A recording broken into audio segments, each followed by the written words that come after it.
Hello, welcome to the DecisionWise Engaging People podcast. This is Charles Rogel. I'm a senior consultant here at DecisionWise, and with me today is Thomas Olsen.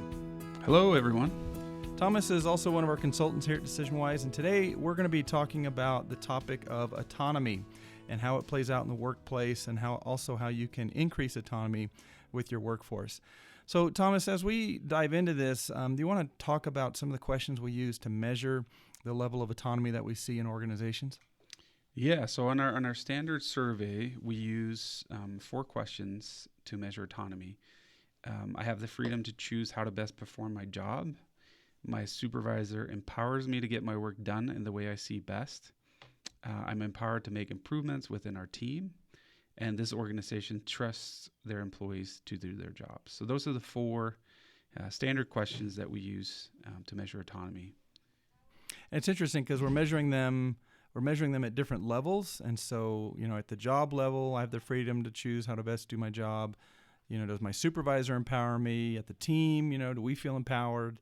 And then do you feel like the organization gives you autonomy or at least trusts you to do your job? So kind of measuring it from different angles, lenses, that sort of thing. What I see, one thing I'll add here too is these questions play out very different across different organizations, and even within, certain supervisors are better at this than others, certain managers. Sometimes the organization really values this, and so you'll get a high score that the organization trusts their employees to do their job. They feel empowered, but then maybe at different pockets in the organization it scores lower.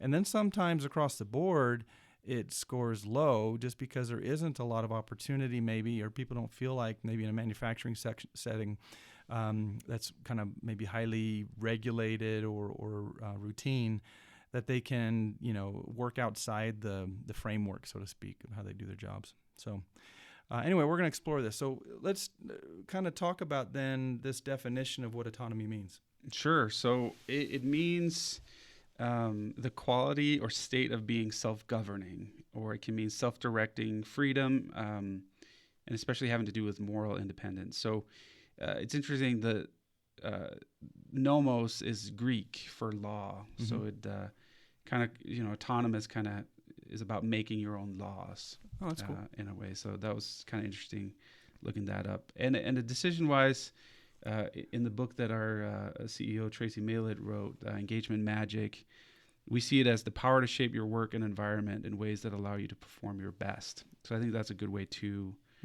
look at autonomy. Yeah, and I think it's interesting.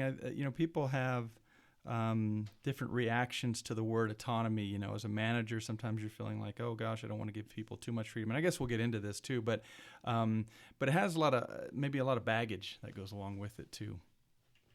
Another thing, Daniel Pink, who writes a lot of different books, business books, he said control leads to compliance and autonomy leads to engagement. So it definitely is important, in the engagement conversation. Autonomy is a big part of being engaged as an employee. Yeah, in fact, that's kind of what our research shows, and the A in the magic of the book, as well as the magic model that we use. It's one of the drivers of engagement overall. When people find autonomy in their work, they tend to be more engaged in their work. They want to commit more. They have more ownership as well. Yeah, and they just tend, like you said, they tend to be happier, more committed, more productive, less likely to leave. So a lot of positives in creating more autonomy in your organization. And then I think the other thing about autonomy that the book talks a little bit about is just trust, and that to create autonomy for your employees, you really have to have trust. If somebody feels like they're trusted to do their work in the way that they see best, that increases, their feeling of autonomy. It increases. It's a powerful factor in reducing workplace stress, is what we see. Yeah, it's funny. It is foundational. So, because if you don't grant autonomy, or people don't feel autonomous, then they don't feel trusted. So it's almost it creates a real emotional response to their approach to work, and their attitudes toward work. But when they do feel trusted, that creates stronger relationships and stronger commitment, I think, as well. So let's talk about the different types of autonomy. I think most people, when they think about autonomy, it's kind of like how we defined it before. It's kind of the power to shape how you do your work. So the task itself, like having the freedom to make your own decisions, to do the job in the way you see best, kind of to fit your skills. But there's also other kind of dynamics that are at play. Yeah, so we look at 4 different things. So spatial autonomy, social autonomy, temporal autonomy, and then task autonomy. And so if we start with spatial, this is the power to control the environment in which you work. So I think, the most common example today is working remotely, right? Working from home. And that's something that we see more and more organizations offer to their employees is kind of to take control of where you work. Yeah. Or having these open workspaces where you're not defined to a specific cubicle. You come in every day and there's just, a lot of open space. There's couches. There's these little nooks where you can sit. Yeah, find your spot. And so that's what we see as spatial autonomy. It's interesting because some people are perfectly fine showing up to the same cubicle every day and kind of like that feeling of structure or consistency day after day. But other people value a job maybe, as a driver, getting outside, moving around, being at different locations, the variety that offers is very engaging to them. So think about that as yourself. Are you okay with where you're working in the same location, or do you need to mix it up a bit? Yeah, and I've been in companies where you see these people that have been in their same cubicle for 15 years and they have, a million trinkets and plants and it's almost like their little... their little space. Yeah, it's their little space. So the next one is social autonomy. So this is more about the power to control who you work with. Yeah. And sometimes that can be a little bit harder to grant people, the autonomy to decide exactly who they work with. A lot of times you're defined, with a supervisor that you don't pick. You're defined to a team that you don't necessarily select. But we've seen examples of companies that have tried this very flat hierarchy where they don't have assigned teams. It's more just projects. Yep. And people choose what project they work on. They almost select their own coworkers for this project. And then when the project comes to an end, they work with other people. They go to a new team. Yep. And that's harder, I think for a lot of companies that is harder to put into practice just with the way that they're structured and the type of work that they do. Yep. But it's just an interesting observation that we've seen with some companies out there. And then we go into temporal autonomy. And I think this is, we talk a lot about millennials, but this is really about the power to control when you work. And I think especially millennials like to have that type of autonomy where they can say, hey, I like sleeping in. I'm not an 8 a.m. in the morning kind of person. So if I want to come in at 10 and I want to work till 8 p.m. or if I want to log back on and work from 10 to midnight at night, yeah, why shouldn't that be an option? And I think, a lot of companies are starting to embrace that where they want the job to get done and they don't really care when it gets done or where even. Yeah, we're not necessarily punching a clock as much as we used to in the past. Yeah. And so, I think that it gives people autonomy. I used to work with people that, they commuted an hour and a half each way. Yeah. And so for them, if they could leave and come in at 6 a.m. instead of 8 a.m., they beat all the traffic. They beat all the traffic. And then they would leave at 3 p.m. And so for them, and it was jobs that you could get done at any time. Sure. And anywhere really. So yeah. The last one is task autonomy. And this is the power to control how you approach and complete your work and kind of set your own milestones. And so this is can be a little bit more of a challenge because in a lot of organizations, they're just, there is certain tasks that need to be accomplished. In a certain way. Yeah. In a certain way. Yeah. And I think sometimes we look at companies like that have a lot of customer service, people that sit on the phone, answer phone calls, and it can be harder to control like your autonomy around your task. Yeah. It's just kind of very set and very rigorous. Yeah, and these are interesting. So we see in each of these, there's there's a lot of opportunity in some cases, and there's others where you can't exercise. Like there's no room to wiggle on some of these areas. And so as we talk about autonomy, we're trying to say, hey, think expansively now about opportunities that you have for autonomy in the workplace and what you might not be taking advantage of, which might be appealing to you. And think of ways to incorporate some of these other ways, not just task autonomy, but spatial, social, and temporal into how you're, approaching your work every day. And you might find opportunities, and it might make it more engaging for you. Yeah, and I think, like you mentioned, Charles, sometimes you just can't give people the opportunity to work from home. Mm-hmm. You might be in an environment, in a manufacturing setting, right? You have to be there. You have to be on the line to move it along and to, put bolts into something or screws or something like that. Sure. So, but then you might be able to give autonomy in one of those other areas. So let's talk about kind of the pros and cons of autonomy. I think like I mentioned before, some managers are kind of afraid of this a bit because they feel like if they grant autonomy, give someone an inch, they'll take a mile kind of thing, and it might devolve into chaos in some way. So what are some of the, I guess, pros and cons here? Yeah, so we have this formula that talks about boundaries plus freedom plus accountability equals autonomy. And like you said, too much autonomy can be detrimental. And so it's not everybody that knows how to handle autonomy. And I think, as a leader, as a supervisor, as a manager, you have to give certain guidelines. And, you're responsible, at the end of the day, you're responsible for your team's results, their deliverables. Mm-hmm. And too much choice can really paralyze people too. So if you don't have structure, if you don't have guidelines, then I think autonomy can just become, detrimental. And I think the other thing here is, once you give autonomy, so once you put into place, let's say, working from home policies, mm-hmm. if you then take that away, that's something that's for sure it's going to kill right. your engagement. Yeah. An example is Yahoo. They most people worked from home, so people worked kind of in a home office. Yeah. And then Marissa Mayer came in as the new CEO, and she reversed that policy completely, and it just caused a lot of anarchy and people, engagement was. People got upset. Yeah, people were coming to the office for some stupid reason.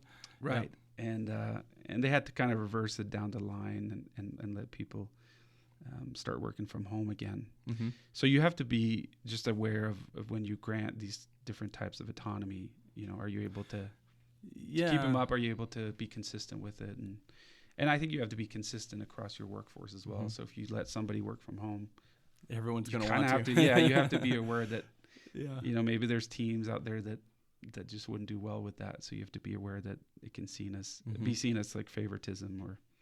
But I like this a lot, this formula, because there are some people that like having structure. They just say, hey, just tell me what to do and I'll do it. I want clear expectations, clear deliverables. I don't like the ambiguity. And so you really have to kind of help them or structure that more. And other people are like, just tell me what to do or just tell me what you want accomplished and I'll do it. But don't get in my business, don't micromanage me. And so in a way you're trying to, it's situational in terms of how you measure people or manage people. But I like the boundaries plus freedom plus accountability. Giving them ownership. The more freedom they want, the more accountability comes into play, and so they have to take more responsibility for the outcome.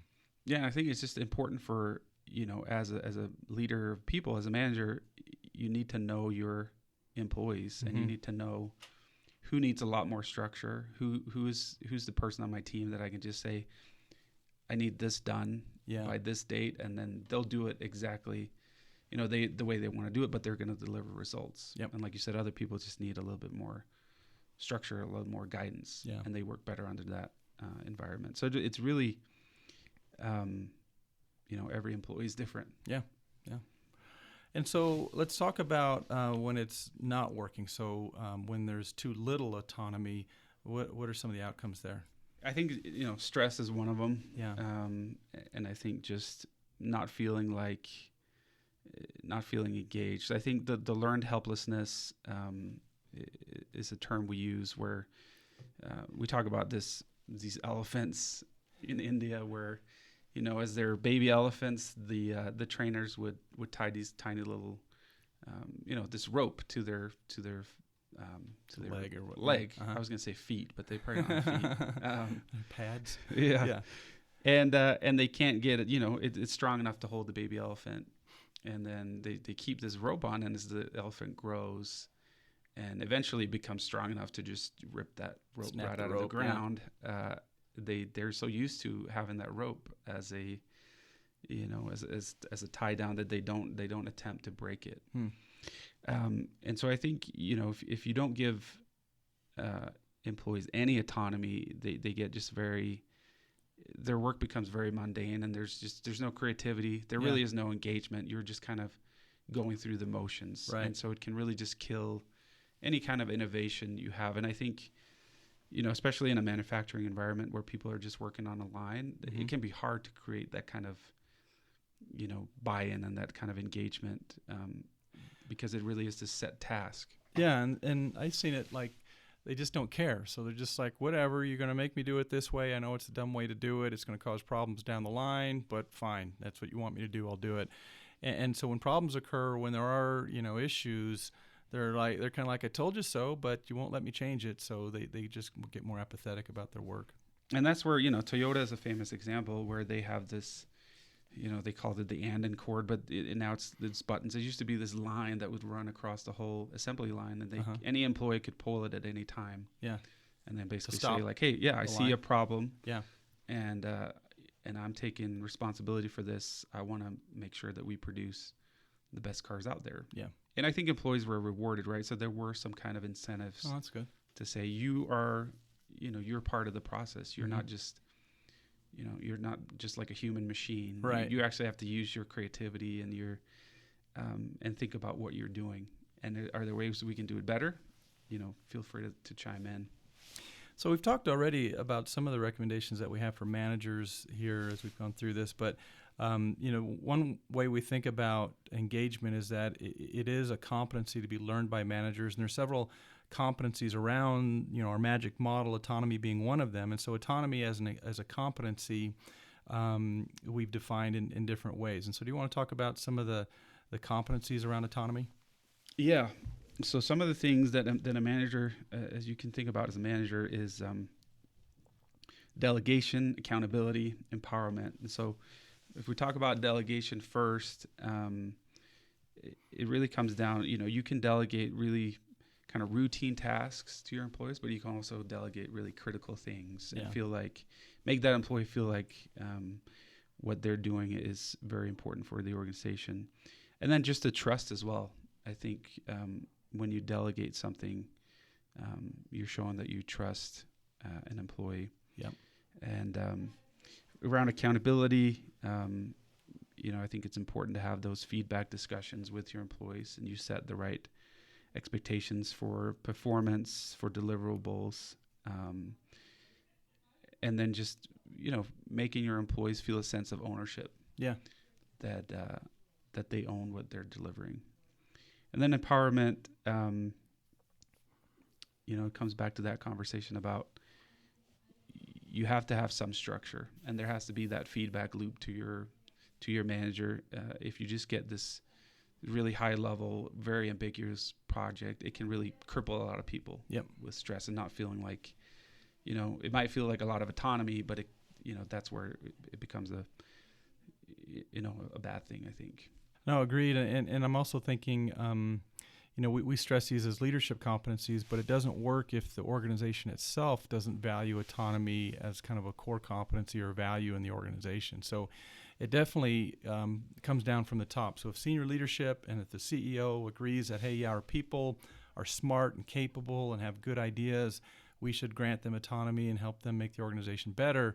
If that attitude isn't there, then managers will tend to be more, and if the manager is really held accountable for metrics and numbers and they're driven by that, then that'll lead them to be more of a micromanager with their own employees. And so it kind of kills autonomy and kills production, ideas, creativity. But if senior leadership grants that, understands the benefit, it allows so much more open, autonomy, empowerment to happen throughout the organization. I agree completely. I think autonomy just, can lead to a lot more creativity, Mm-hmm. and you can pull that out of employees that have never shown that kind of aptitude before. Yeah. If you give them autonomy. And I've seen it work. I work with a couple of organizations that are manufacturing facilities, even have a lot of union employees, because you feel like, oh yeah, that's great. It doesn't work with unions though. It's always, there's always some animosity there between management and workers. But even in those cases, you're trying to build trust. You're trying to give them more power. They know how to do their job. They've been doing it for 20 years. So the more you can kind of grant that and exercise that, the better outcomes that you'll have. Thomas, anything else you want to add in terms of the topic around of autonomy? No, just that, I think it's important just to be aware of how much autonomy, and like you said, what is the culture of autonomy in the company? How does it come down from the senior leadership or the executives? And then once you grant autonomy, you got to be ready to keep that going as an organization. Mm-hmm. If you grant something like that and then take it away, it's going to do more damage than good. Right. Yeah. You'll lose all that trust you built. Excellent. Well, thanks everyone for joining us, and Thomas, thanks for your input today. We look forward to having everyone join us on our next podcast. Thanks everyone.